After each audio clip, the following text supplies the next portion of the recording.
So, all right. Hello and welcome to Inverticast. I am Leah from Tarantula, and I have with me, as always, Simon from the Mantis Garden. Hello, Simon. Hello, Leah. Oh no, what is going on with my?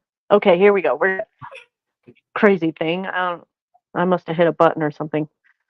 So today we are going to be talking about Reduvidae, also known as, well, that's the subfamily that they are, but these are assassin bugs.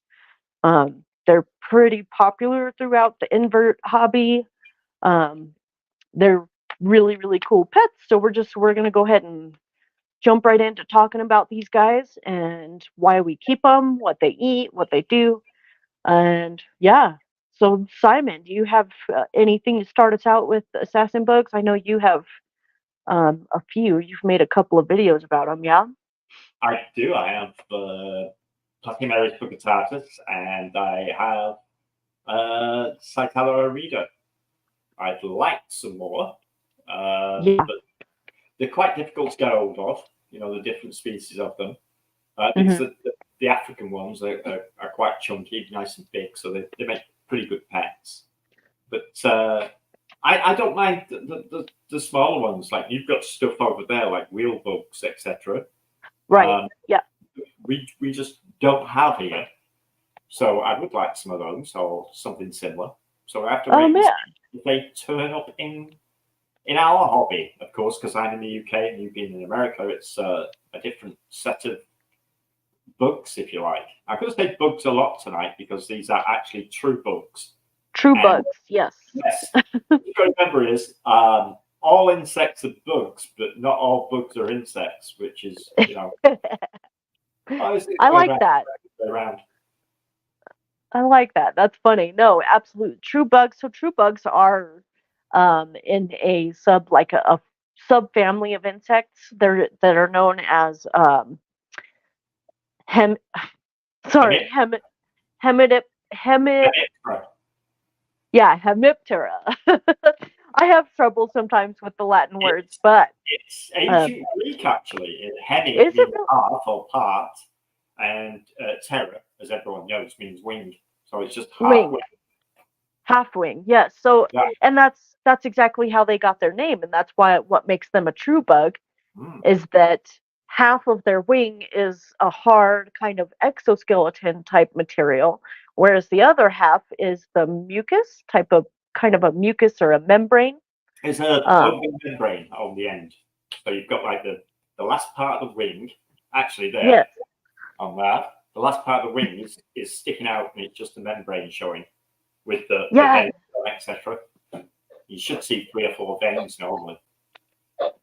right. That's amazing. So yeah, so it's a pretty big family of Mm. insects, obviously. There are, I did a bit of research and I found that there are four like suborders of the Hemiptera. Um, and these are really huge, probably Greek and Latin words that are incredibly hard to pronounce. So we've got the Archenophinca, or hoppers. They're a type of hopper. So I'm going to assume that these would be like grasshoppers, crickets, stuff like that. No, absolutely wouldn't. They're different order Okay. completely. In the insect order, the hoppers to talk about things like leaf hoppers. So you got like the leaf Oh. bugs, stink bugs, leaf bugs, aphids. Oh. They're all in that sort of in that area under a mitra, which is an umbrella, as you say, that contains several different orders. The Yes. Hemiptera is actually a subspecies, like not species, sorry, a So, suborder, yeah, the which suborders. covers like assassin bugs, etc. But most Hemiptera actually eat sap from stems of plants, etc. Oh, that's pretty fascinating. So yeah, we're going to focus on assassin bugs, which are in the suborder of Heteroptera, which would be true bugs. Um, and so they also include like six other suborders of of insects. So we've got the aphidoite, aphidoidae. Yeah, So aphids, they also I'll be include, fine. Yeah, um, yeah, no, it's a lot. yeah. um, But I, it's I basically irritating flies like thrips, huh? aphids, black fly, all the stuff you find on roses and stuff in your garden. They're just there sucking the sap out of them. But that's one order. That's one sub order, so to say. Right, Uh, right. I got nothing in front of me here, so I can't read anything to sort of I know I've got my little my little notebook here. You're in charge of that. Um, You're in charge of that, definitely. I try. It also includes cicadas, so we've got the cicadae, and then Tingidae. Yeah, there's so many. It's crazy. But assassin bugs are in the family of Reduvidae. So Reduvidae. I'm Yeah, saying Reduvidae. Yeah, I'm yeah. saying that probably so wrong.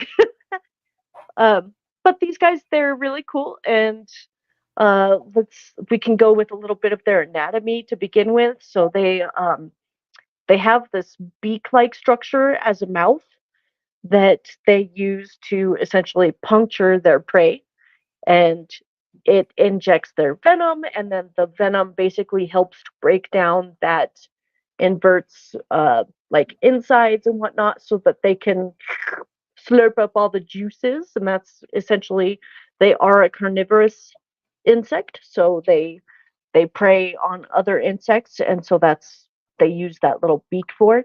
It has a proper name, and I So just don't know it. Yeah, rostrum. there you. Yeah. Yeah, I've heard some people say proboscis as well. It's a yeah, rostrum. proboscis. Yes, I believe that's. I think But you're absolutely right about that. A proboscis pretty couple of much just couple of. means nose. Um, so it's not quite right. The rostrum is probably the correct word for the beak. Mhm. So I'd go with rostrum personally. No, all good. I mean, I've never been like stung or bitten by an assassin bug, which is good because I hear it's kind of painful. So I'm not sure. Like it's almost like a bee sting from what I hear, but it's actually a little more painful because it can last actually a couple of days of like the stinging sensation and just overall itching and just discomfort. And it's just not a fun bite for sure. And there are like blood sucking types of assassin bugs, which I didn't realize there were. I also learned that there is another type of assassin bug that is really common here in the States. They're commonly known as the bed bug hunter, so they're called the masked bed bug hunter. And that is exactly what they do. They essentially hunt for bed bugs. And so people have been bitten by this type of assassin bug, just because, they're actually after bed bugs, which kind of cool. They're very beneficial in that way. They also, assassin bugs are pretty beneficial to a lot of people just because uh, they go after, pests and other bugs that we like really aren't great fans of, if you will. But they're really fascinating creatures because, again, they are those true bugs. So the proboscis is something that is known to be prominent throughout all true bugs. Um, and so, yeah, it's pretty cool. They are also social, so they do live like communally. I have like three of the white spotted assassin bugs, which are apparently really common here in the States in our hobby. And they're a lot of fun to watch. You just dump some crickets in there and stuff, and they will pretty much do their thing. They'll hunt down the crickets and whatnot. But then they'll like fight with one another over crickets. They'll steal crickets from one another. I've also seen them sharing crickets, so it's really fascinating to watch them because they are really cool social insects. Like they have that social aspect to them. Um, so Do you know how many separate species of assassin bugs that there are? No, not off the top of my head. I'm just going through them. Then the ones I know. It's like you missed out the kissing bug, which I Yeah, think is kissing. probably the most well known of all the Amiptera. Is probably the kissing bug, which is responsible for like a lot of problems, a lot of illness, especially in places like Brazil where it's quite prominent and people do get bitten by it and it passes on all sorts of things. Mm. So yeah, bit of a dodgy one, that one. I know I don't know how many there are in their order, so you can enlighten me with that one. Yes, definitely. I believe there are four species that are actually uh, you should be wary of because they do spread some diseases that can be very like dreadful. Obviously, but for the most part, they are not quite as dangerous. But worldwide, there are 7,000 different species of assassin bugs, which is very impressive. 100 again, I mean they're very widespread throughout the world. And 160 of those species are native to the United States. So, I mean, we're only really going to talk about like one or two that we know of, that are really, really common and most people kind of know what they are, like the will bugs and kissing bugs. And then, of course, the masked bed bug hunters. But I mean, 160 here in the States. I'm not sure how many are in Europe and whatnot, but I mean, they are pretty much found on every continent except for Antarctica. And also, you mentioned this to me, and then I did a bit of research. We found one of the very first fossils that was ever found in Colorado, or like the Green River, or what is it, the Green Valley region of like Utah and Colorado, bits of Wyoming. They found a 50 million year old assassin bug fossil, which is pretty impressive. Again, it's one of those things that, how cool that they found that and it was 50 million years old. So these are not new bugs, if you will. Um, yeah. So, There are a lot of them, though. I mean, it's like you see an insect, and you don't think anything of it apart from, I'll just squish that or whatever. You don't realize mm-hmm, that they've been here so long and a mm-hmm, lot longer than we have. I mean, man's yeah, history, as in Homo, well, not Homo sapiens, but just this genera yeah. of man, let's say, of human, only goes back 2 million years. So when you're talking 50 million years, they've been like 25 times longer than we have. They've been around, Oh, absolutely. which just Yeah, slapped me in the absolutely. face to realize, you don't really have any right to go around squishing these things or killing them. They've been here longer than we have. So, they Yeah. deserve a bit of respect, I think, a lot of them. Because I can't see us being around in 50 million years, to be honest with you. Yeah. So, they deserve some respect. And even when we've gone, I can still imagine Yeah. them hanging around doing their thing, thinking, Yeah, silly, absolutely. bye, we'll just carry on. So, yeah, Mm, I think it's quite impressive that how long they've been around. All right. bugs, like you say, assassin bugs, 50 million years, that's a hell of a long time. Hell of Hmm. a long time. Definitely. I mean, there are, pieces of amber that, usually go up for like auction or go on sale and they can cost like $200 to $300 depending on the piece. But they have found these like Jurassic Park was actually legit that there are bugs in amber that are 150 million years old. And so yeah, I mean it is something to be said about how long these insects and just incredible species have been here on Earth. And yeah, like you said, 25 times over, they've been here 25 times longer than we have. So it's pretty fascinating, if you will. Uh, and let's see. So Boz Ant says, awesome. Thank you, Boz Ants. We appreciate that. Absolutely. So yeah, like let's talk about, what makes assassin bugs such cool pets because obviously they are pretty prominent in the hobby. I think a lot of people who keep inverts also keep assassin bugs.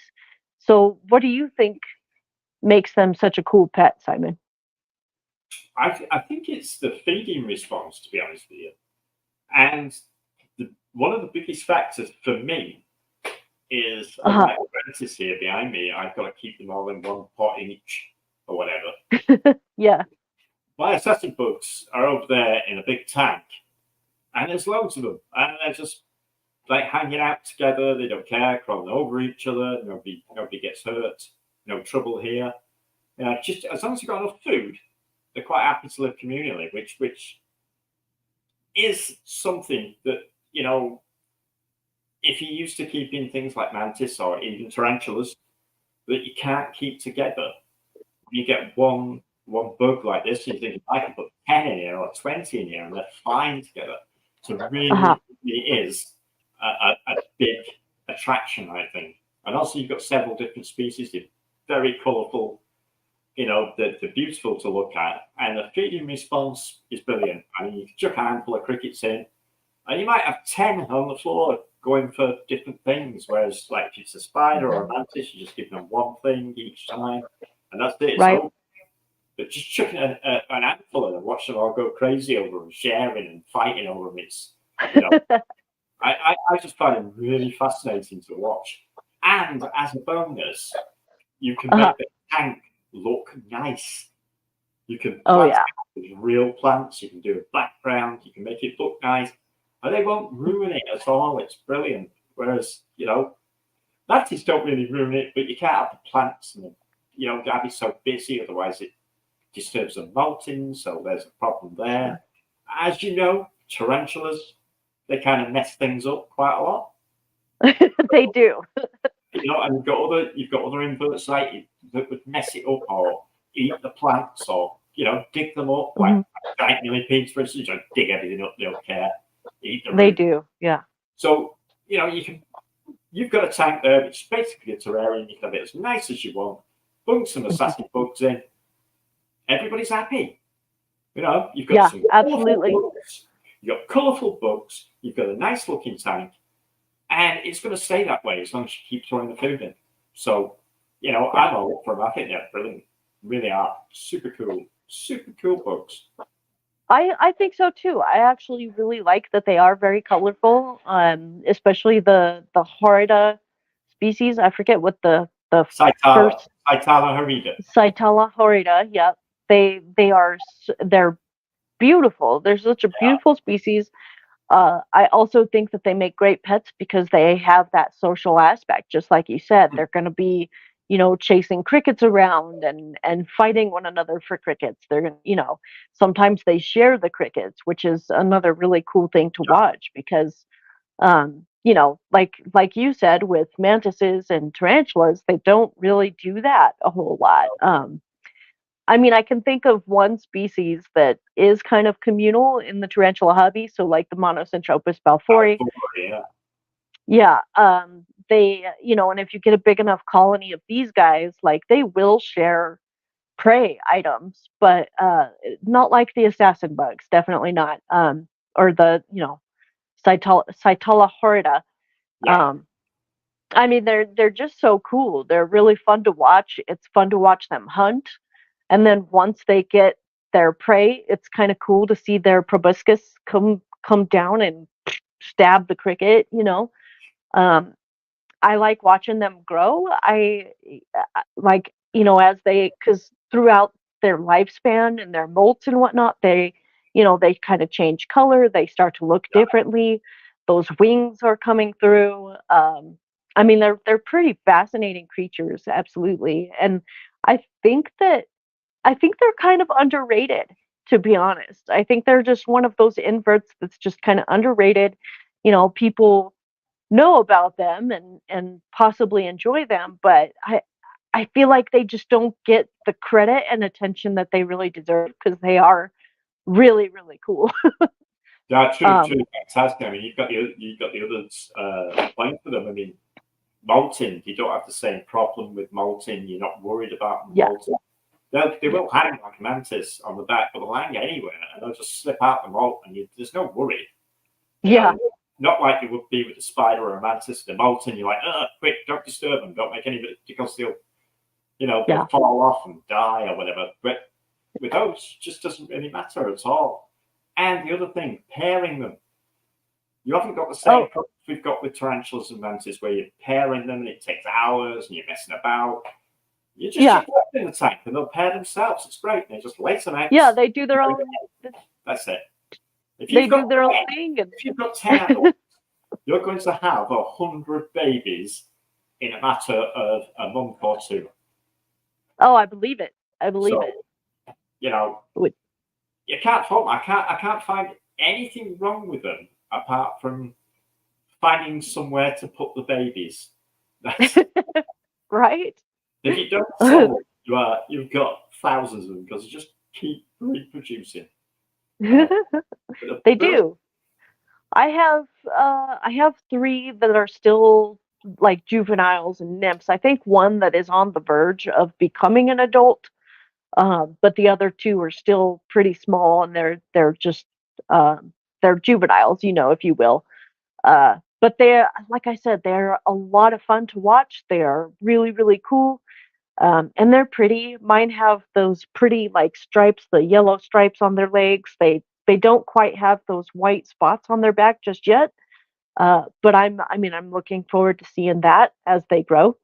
I love watching them eat. I love watching them hunt. I mean, I could sit there for a very long time watching them just hunt the crickets and eating. The only thing that I will say that is definitely a bit different than the tarantulas and possibly even with mantises. Oh yeah, definitely with mantises, is that when they're done eating, they will leave the exoskeleton of their prey item. They'll kind of just drop it and leave it. Whereas tarantulas and mantises eat the whole thing. Yeah. So there's nothing left behind, right? So that is one thing you do kind of got to go into the enclosure and like clean out some of the dead exoskeletons from the crickets and whatnot, because you don't want to leave that behind. That's going to attract those gnats and aphids and other little pest creatures that really can cause problems. Obviously, I actually keep an armadillidium species with them, isopod, that eats. Okay.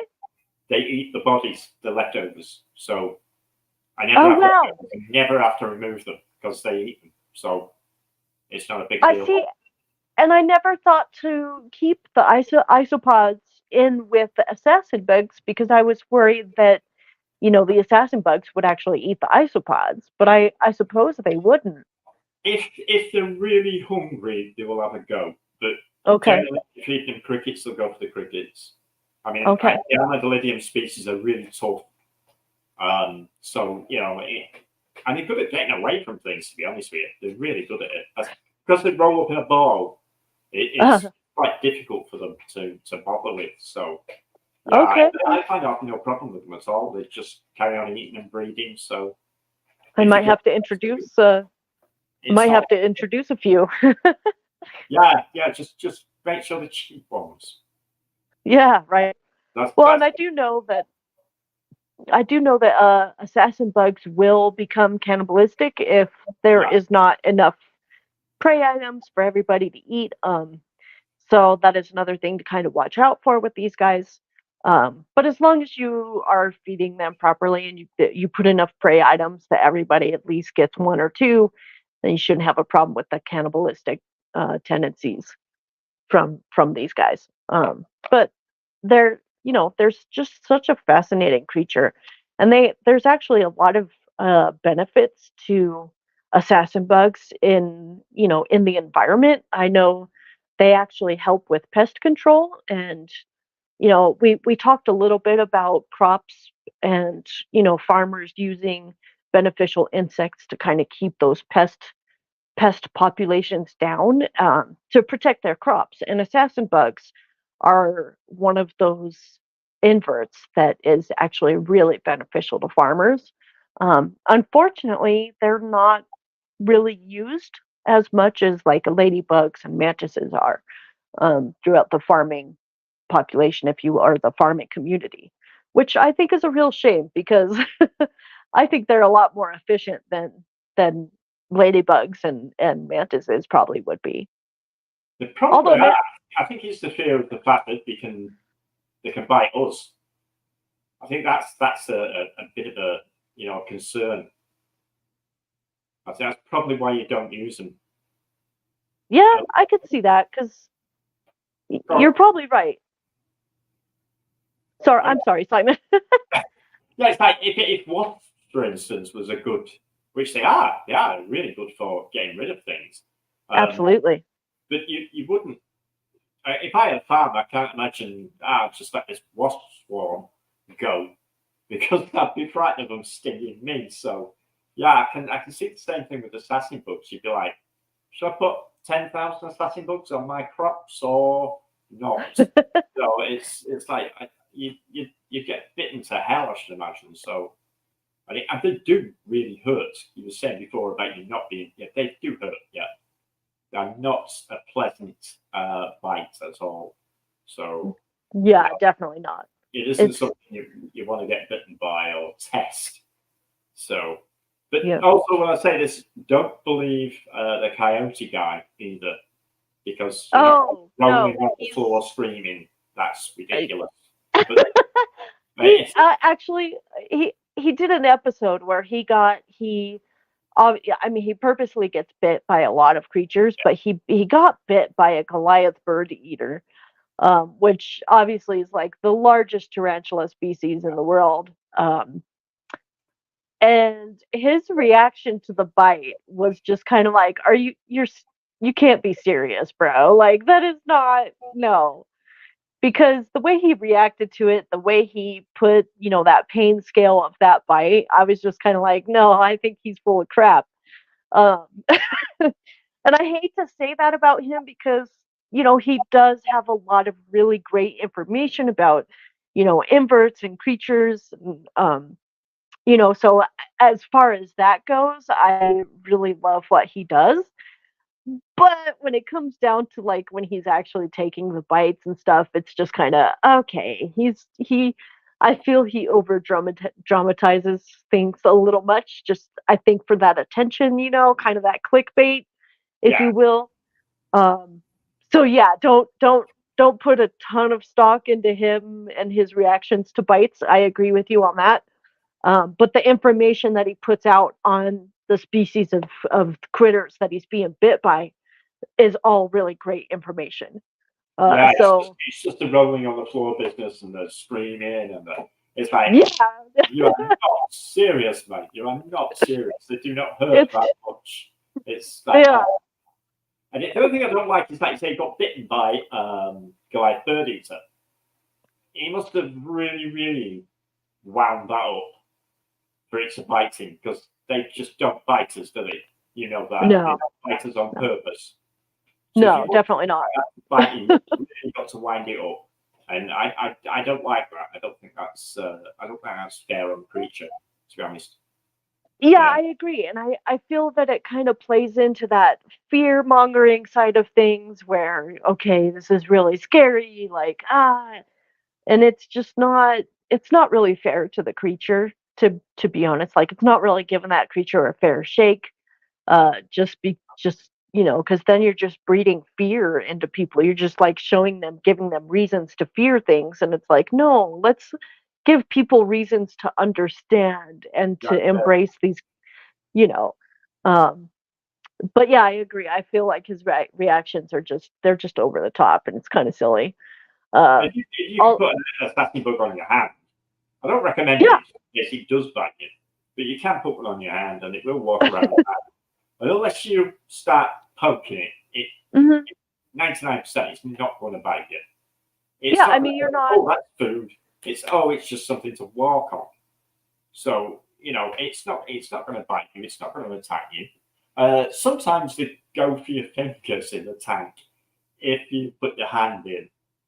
But if you're doing this, your hand probably looks like some kind of bug.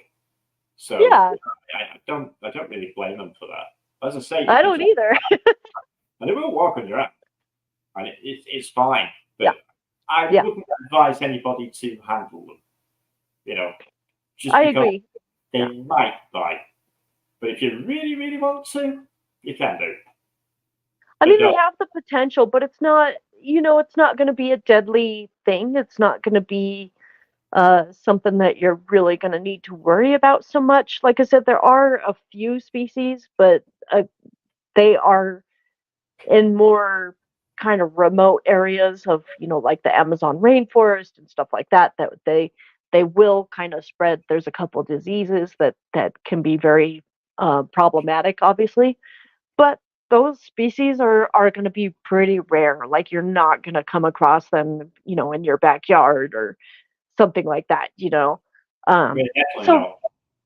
yeah, so the risk for those guys is pretty low. But as far as like the common species that we all know, like, wheel bugs or the masked bed bug hunters, if they bite us, it's gonna be a bit painful, but it's not gonna be, like what you said, Coyote Peterson rolling around on the ground like Yeah. dying. It's not gonna be that.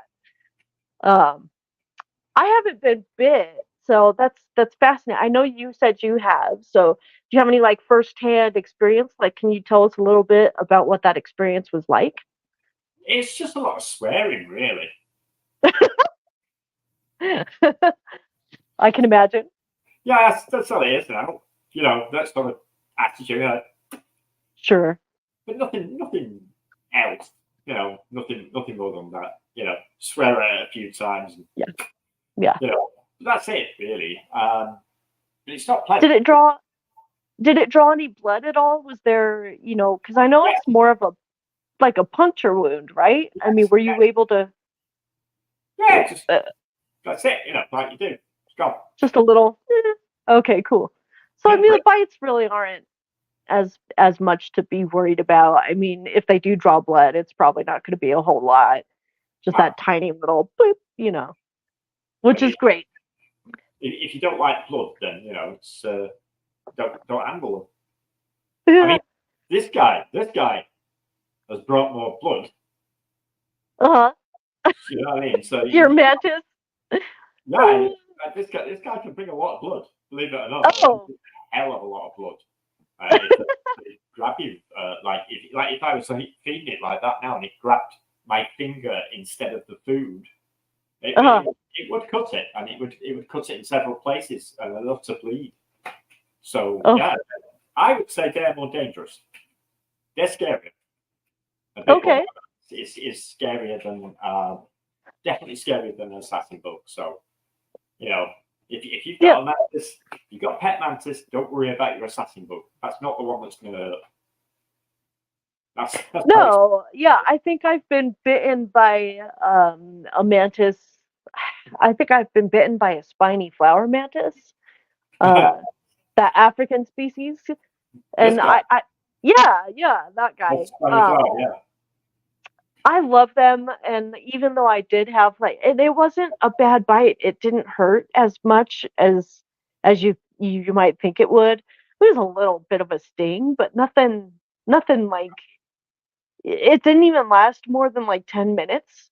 Like it wasn't very painful. It was just kind of like, hey, what are you doing? Uh, so I would imagine that. This girl last week, Uh, she drew blood on my wife. She actually bit her enough to draw blood. So, goodness. and that's a tiny mantis. That is a tiny mantis. Mm-hmm. Yeah. This one's quite a chunky monkey. So, if that one, it's not the bite. It's the arms. It's the arms that hurt. Yeah. So, right. I know a lot of assassin bug because they don't let go. Well, they don't. You can get them off, but they don't let go. So assassin bugs, put them right down on the pain scale, right down on the the worry scale. I would say absolutely. I'd say they're like a 0.5 on the pain scale. They're not very painful. It's not going to be something that you're going to have to like go to the hospital for. It's definitely not like life threatening or medically significant. They're just, they're I love them though. I really do. I think I would take a bite from one of them anytime. Just because they are just such cool critters. Like they're just such cool, fascinating insects, and they happen naturally all throughout the world, which is another reason that I think they are really, really cool. And keeping people from fearing them, maybe helping people to understand them and kind of get that idea that these guys, they're not harmful, they're not going to hurt you. Like, if they're so much better in your yard, so don't kill them because they're helping you out, just like the spiders and mantises do. They keep the pest critters away for the most part. And The name doesn't help, though, does it? I'm sorry. The name doesn't help assassin bug. It doesn't Right? help. It doesn't help with their PR guy was like, Yes. He's like, we'll be called the assassin bug. And Why are they assassin bugs? Sorry? So they got that. Why are they assassin bugs? Do you know why they're called that? Well, they actually assassinate the prey, don't they? They sit there and assassinate the prey. So I'm assuming that's why they're called assassin bugs. I think so too. I think it's because they are kind of sneaky. They will come up behind their prey item and they just kind of scoop it up and give it a good stab with that proboscis. And I think that's why they're called assassin bugs, because they are like little assassins. I love that though. I think it's really cool. It's not good for the PR though, is it? It's just no good for the PR. No, I agree. I agree. Bug, yeah, because you hear assassin. Later, I'd be able to swear and say stuff, but yeah. Yeah, absolutely. The assassin name in itself just makes it sound scary. So I agree. Even more than spider. I mean, it's like, you have to say, little bug with a knife. You know what I mean? It's gonna. Yeah. Again, I can't swear, which I'd love to. But you know what I'm saying? You know what I'm saying? You and me both, Simon. You and me both. Yeah, you know what I'm saying. It's just not a good name. Help with people understanding them and accepting them as something useful rather than something nasty that's sitting there in a tree waiting to jump on you. Because that's what it sounds like, assassin bug. I mean, our assassin bugs are nothing. You can't really see the tiny things, and we don't have many anyway. They don't appear to like temperate climates, which is sad for me. I mean, we have very little here in the way of bugs, but assassin bugs even less. We do have Omitra. We do have quite a lot of Omitra in the UK. But that's cool. Bugs. Like we've got a lot of leaf bugs and stink bugs and leaf hoppers and stuff like that. But and hell of a lot of aphids, especially on my roses. So yeah, which are a pain in the neck. But whatever. It'd be nice to actually, if I was like went over to see you, I'd probably spend an entire day in the garden looking for different bugs that we don't have. And assassin bugs would definitely be one of the ones top of my list, especially a wheel bug. I really love a wheel bug. I think they are such cool little characters. I mean, they're fascinating. I know the two-spotted guys that I have, they're not super active until food appears. And then they start wandering around and like they want to get to those crickets. So it would probably be pretty easy to find a few because they're not going to run from you. They're not going to, they're not constantly moving like a lot of other insects do. So I bet they're pretty easy to find. I should imagine they are. I mean, you have so many as well. I mean, 160 of them. That's a lot of choices. Yeah, that's quite a few. Find some assassin bugs. Unfortunately, I made the mistake of the tank they're in wasn't made for them. No. The background, they can actually, I made background with rocks. It's all rocks glued together to go up the back. And in between it sort of thing, and they can actually get down the back. So they spent all day down the back, and you never see them. So during the day, it's a terrarium, and then when it starts going dusk, and you put food in, all of a sudden you get this massive movement that's catching the food, and they all come out from the back, and and they're all out there. It's really cool. So I've got a That's trail fun. day and an assassin feast tank at night. It's great. I love them. I love it. That's wonderful. How funny that they all hide behind the. Yeah, look at I put little nymphs, and I thought, they're hiding behind the back now. They won't be able to do it when they get bigger. But yeah, the apples get down the back as well. They all hide behind the back. It's really, it's so disappointing, to be honest. Oh, I can imagine. I mean, mine definitely prefer the cork round that I have in there. So I have a pretty good sized chunk of a cork round that I put into their enclosure, and they pretty much don't leave it. Like they stay right on that thing. And they molt upside down. So that's another interesting thing about them is that when they are going through their life cycles, we say life cycle and molting, but that's actually what it is. When they molt, they are changing into the next life cycle. Yeah.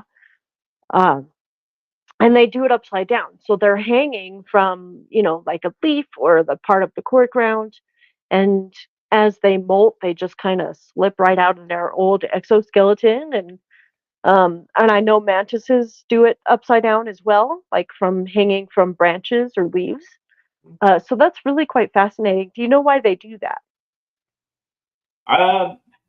What I mean, why they molt? Yeah, no, why they molt upside down? Like, what is? I don't know. Like it's probably easier just to slide out of it, isn't it? If you're upside down. I think so. Gravity. Sure. They must have sussed out by now that gravity is going to help them slide out. So why not hang upside down and let gravity help you?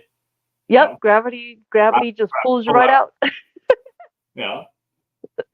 Heck yeah. How fun. No, I agree. Mantises hang upside down to molt. Yeah. Not all of them? No, some actually can molt on the floor like cockroaches. So there you go. Oh, wow. That's just a interesting fact. So yeah, no, I love it. I appreciate all the facts. Like, I think that's fascinating. I didn't actually realize that there were species that didn't molt upside down like that. So that's incredible. Not many, but there are some. Yeah. Sure, because I know tarantulas, they molt upside down, but they pretty much will lay out like a little molting mat of webbing. And then they lay on their back. So they're not actually hanging upside down from anything. They just kind of lay on their back. And all tarantulas do it the exact same way. So it's terrifying. It is. It really is terrifying to watch, especially if someone speeds it up and it's like this crazy thing that it's black. It looks. They twitch. You don't like spiders, like I'm no big fan of tarantulas. It's absolutely terrifying to watch a tarantula molting. It's one of the most scary things ever. Yeah. Well, and it's pretty terrifying for keepers too, because that's when if you're going to lose a tarantula, you're probably going to lose it during a molt. That's their most vulnerable time. It's tricky. I mean, it's really hard for them. Plus, it's kind of a telltale. Like if your husbandry is on point and you're doing really great, then your tarantula is probably going to molt really well. But if you're not doing very well with that husbandry, say your tarantula's health really isn't so great, then you're going to find out during the molt because they'll get stuck, or that they won't molt completely or properly. So yeah, it is really, really scary for a whole lot of different reasons. But I can imagine. That's another beauty of the assassin bug, though. You don't have to worry about that. Nope, not at all. Yeah, not at all. I mean, humidity, right?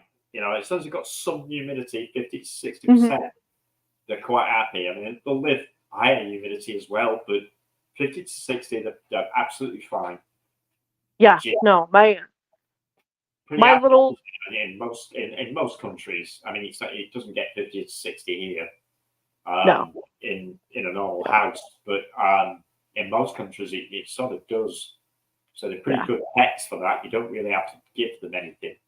You don't need a tremendous amount of heat either. They're not like, oh, we need 40 degrees. No, they're quite happy. That's centigrade, by the way. I just realised you're American. No worries. No worries. 98, isn't it? Yeah. They're pretty good for that.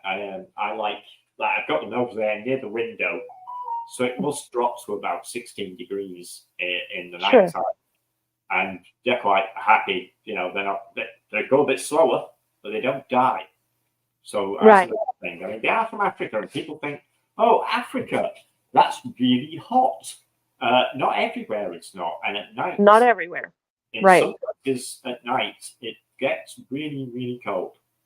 So Well, I think like it's easy to kind of assume how things would be in Africa, but the one thing that I think people forget to realize about Africa is that it's such a large continent. There are so many different kind of climates all throughout, uh, Africa. Like you've got a bit of tropical rainforest. There's, the Sahara Desert, which that's where the heat is going to be, is in that, the Sahara Desert there, and like over by Morocco and Egypt and these regions. I mean, these are really, really hot places. But you go a bit south, you get a little further south than the tropical rainforest area. So you're traveling to the grasslands of the Serengeti, where I mean, it's probably going to be about 70, 80 degrees, which is not, and in Fahrenheit, like, what is that, 26? And 24 to 27 degrees. I mean, right. I have to plot all the countries in Africa because of all the mantis. So it's what I do is generally when I get a new species, Sure, of whatever it is, it can be assassin bugs, it can be mantis, or whatever. I will check daily for several weeks what the temperature is in that country at the time, and you get the temperature, absolutely, humidity, everything, and you can work out an average temperature of what they're going to have during the day and what they probably need during the night. I mean, you've got to remember, in Africa, we've got family in Durban. It snows there. It snows. Yeah. My wife's in Angola, which is bloody hot all the time. And you've got Congo next door, which is pretty much just a jungle. So it's like so many different climates all throughout that, all throughout that region. So I feel like place. Yeah, you're doing a huge disservice to Africa if you're just assuming that it's hot everywhere, because it's not. No, it's not, bloody not. And you probably know, because the way you live, deserts get bloody cold at night. Yes, they do. Yes. Ridiculously hot during the day, ridiculously cold at night. If you're a bug and you live there, you are hardy. You can put up with some crap. You can put up with some stuff. Oh yeah, for real. That's the sort of book you want to be keeping if you're new to the hobby. You don't want something that needs exactly 26.2 degrees. You want something that you can go, chuck that in that tent, it'll be fine. Yeah. And I'm not going to kill it. It's going to be fine. It's going to be happy. I'm not going to kill it. It's going to be healthy. That's great. That's the sort of bug you want. So assassin bugs are fantastic pets if you're coming into the hobby as well. I think so too. I think they're really great starter inverts for somebody who's interested in keeping those, invertebrates, or just getting interested in entomology possibly. Assassin bugs are freaking awesome for that, because just like you said, they are hardy. They come from all over the world, which means they're not going to have those super specific husbandry requirements like some tarantulas do. Or some, mantises do. I know the orchid mantis is very, very fragile, and they absolutely have to have, 70 to 80% humidity at all times. I think I had one, and I do remember that anywhere below 75 degrees was actually bad for this poor mantis. Like 70 to 75 degrees was okay, but anything less than that was almost death sentence. So they're just start going slow. They get lethargic. Yeah. Humidity, you don't need it that high. You do for when they're molting. It's a good idea. Oh, sure. High humidity all the time. So you've got this situation where you've got to monitor your pet all the time to make sure its environment is correct. Whereas I was saying, assassin bugs, not really. They're not like that. Yeah, no. They're not like that at all. Terrarium. I just water the plants now and again. That's it. Give it a quick spray. Yeah. And crickets in, and that's it. Just watch them. So yeah, absolutely. I mean, that's not to say that. I wouldn't say that they're a pet that you could neglect, and that would be fine. Because I mean, I don't think you should neglect any of your pets. No. But they're not one that's going to be, like if you accidentally forget to water them on Saturdays, which you usually do, or whatever. Like they're not going to die from that, So yeah, they're really great. They're very hardy. They are really great eaters. They're a ton of fun to watch. They're beneficial to the environment, and I just love them. I think they are some of the coolest ones. I want to get so many more species of them because they are fantastic creatures. And yeah, so I guess that's all I got on assassin bugs. Do you have anything more? How many species of assassin bugs do you actually have in America? Like in the hobby?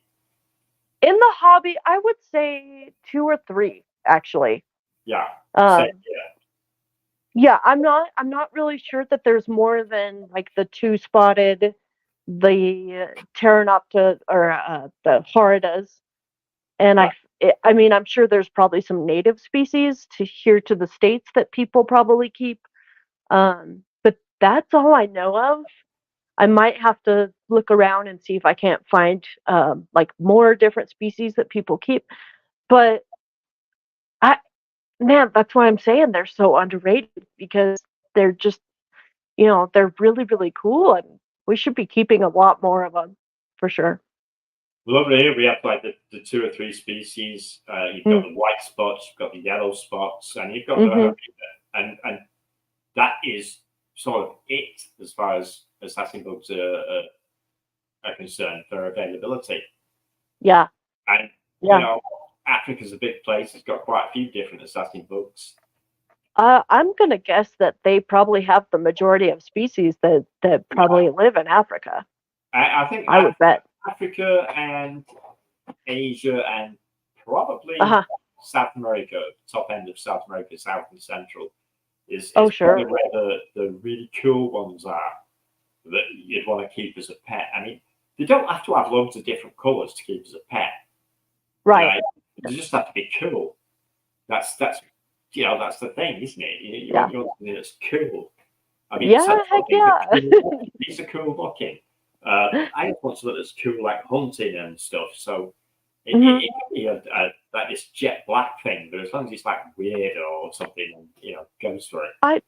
I love how social they are. I really love watching them like pick on each other and kind of like stealing food from one. I mean, I think that's the funnest thing about them. Like, they are super, super cool and social, and just, for me, that's what does it. I love that they're colorful, and it is really fun to watch them eat, but that social aspect is where it's at.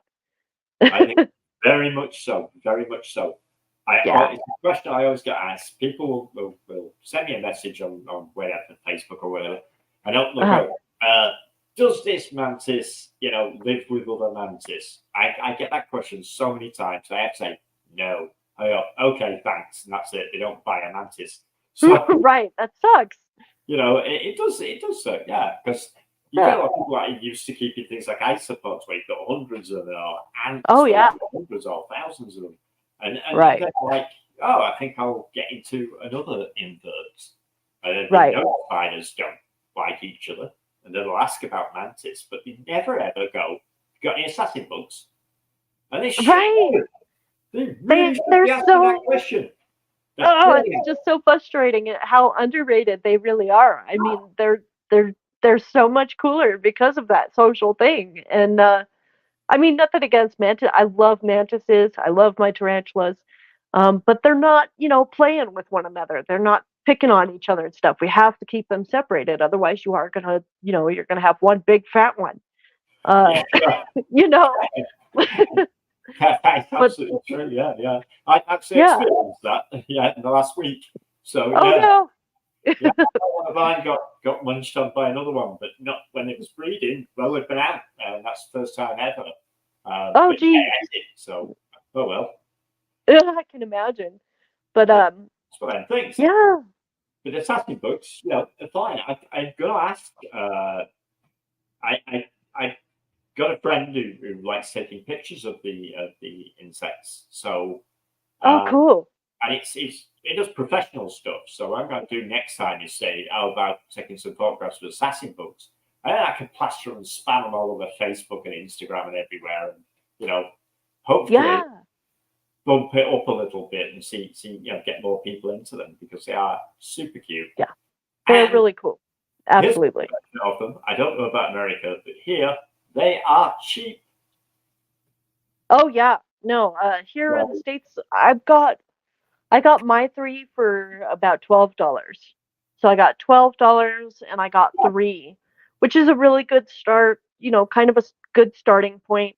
Um, a lot of breeders, like the more you buy, the cheaper they're going to be. So here in the States, I mean, you kind of got to go through breeders. I'm not sure. I haven't seen assassin bugs being offered on like some of the websites that we can go to for like tarantulas or other inverts like micro wilderness or bugs in cyberspace. I haven't actually seen assassin bugs being offered on those sites. we sell Um, yeah, so I mean, the UK, you guys always beat us on all kinds of stuff. So them. what are you gonna do? Well, the books. I think it's just because it's easier for us to sell things than it is for you. I I think think so too. I mean, inverts don't get covered by any laws here. right, right, right. So Well, when you're and selling something, inverts just live food does. So if you sell live crickets, it's a different situation. Selling these guys, it's just like it's just sure, an insect. We don't care. yeah, right. Basically, Well, it's the not states. I fair. mean, You don't the care. states is huge. It's like 3,000 miles worth of lands. That if you're selling something on a website or something, like you have to consider that shipping and everything like that. Whereas in the UK, you guys are a little closer together, so it probably is a lot easier to sell and buy and sell there. So yeah, I think that's probably the biggest factor in that possibly. I also found that like the Yeah, postal service and the postal costs in the US. yeah, no, it costs quite a bit more.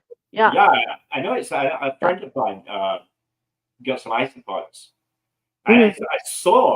I physically saw on the unboxing on his Mhm. box, $28 Yeah. to post this little box of isopods. Like Oh, absolutely. Yeah. that cost more than the isopods. It's, it was Seriously, seriously, it's a thing. It's really a thing. truly It, ridiculous. Like £8. If I sent something yeah. today for £8, I could guarantee that it'd be in somebody's, at the other person's house before 1 o'clock in the afternoon. Oh, That's a guarantee, and that's why right. so I just send it. So it's much easier if I'm sending a mantis or assassin books. I'm quite Sure. confident that it'll arrive, provided they're packed them okay.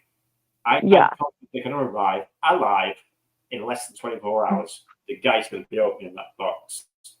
Yeah. So And it it's make it much it's such a easier. big difference. Yeah, Such a I can difference here imagine if you, because we can't do that. it's like Texas is a massive. You've got to fly stuff there. Yeah. Yeah. There's no putting it in the back of a van and driving No. there. Right. I No. think the next day I'll just jump it in a van. But here we can. I mean, even if it was a Scotland, you could still get it the same day Yeah. if somebody drove it there. So it's considerable difference between your postal services and Yeah. Absolutely. what makes it difficult in the USA to promote the hobby as a whole because it makes I agree. you know But we do have some really great expos that if you if you go to the expos and stuff, guaranteed you're going to find inverts and, species that are really relatively uncommon. Like, so that's always kind of a bonus. And then also when you buy it, you can take it home that day. So that's kind of a cool thing. But yeah, I think it's time for our shameless plug. It's the end of our hour. So Simon, what do you got coming up this week? What do you think? Hopefully I've got these guys laying oofs and another couple laying oofs. So the more the merrier. Awesome. I should have some more mantis for sale very shortly. Awesome. In fact, I got some sale now, but I should have more species for sale soon. I should have assassin bugs for sale soon. So I'm just waiting how exciting! A bit bigger, and then they'll be available as well. Lots and lots of stuff. We're going to be opening our website shortly, so I will plug that and get to the point. I will be plugging that a lot. Wonderful. Hopefully, if my neck and my back behaves this week, I should be able to squeeze in a couple of videos. Good. Because I Good. neglected my channel big time for the last 2 weeks because I've been suffering. So yeah, I'm going to get back to the horse and do some more videos, I think, very soon. And of course, Leah, your wonderful channel. What are you doing on your channel? Oh yeah. Actually, this week I'm going to be doing a video where I've actually got 10 tarantulas that need rehoused. So I'm probably going to do 5 in one video and then 5 in the next video. So it's not going to be a species spotlight. I'm just going to do like a mass load of tarantulas getting into new homes.